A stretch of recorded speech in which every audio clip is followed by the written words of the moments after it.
Welcome guys to this video. Here I will be talking about how you can hide the sales number in your Etsy shop. So first of all, let me show what I mean.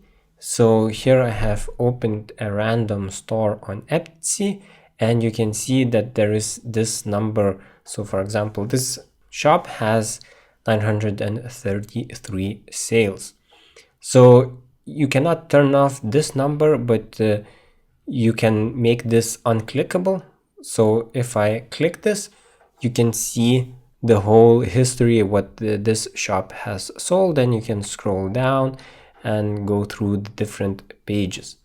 So there are both pros and cons of turning this off, and by default this will be turned on in your shop.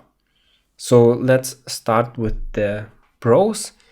So this can be used for research, and your competitors that are in your niche can look at your best-selling items and identify which, for example, here t-shirt designs are selling the most, and they can replicate that design. So that would be a pro of turning this off.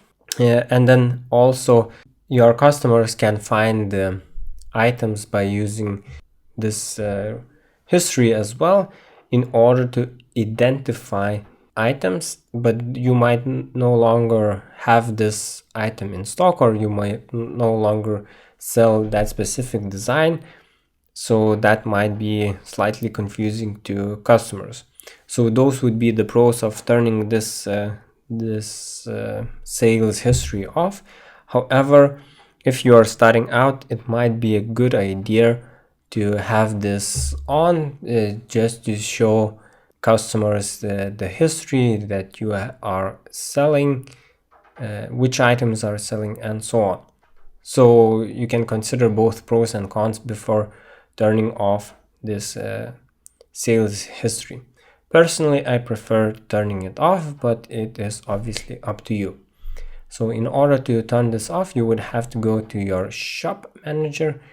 If I press here, and then you will see settings, options, and in the options you would scroll down to the bottom where it says sold listings, and want shoppers to be able to see these, show them, and this is turned on by default. However, I have already changed this for my shop, so you can do it in the same way if you do not want to show your sales history. So thank you for watching this video. If this has helped you, hit that like button, subscribe to the channel as well for more content like this, and also feel free to check out other tutorials related to Etsy as well. If you have any questions, then feel free to write a comment, and I read all of my comments, so I'll be sure to get back to you as soon as I can. So thanks again, and see you guys in the next video.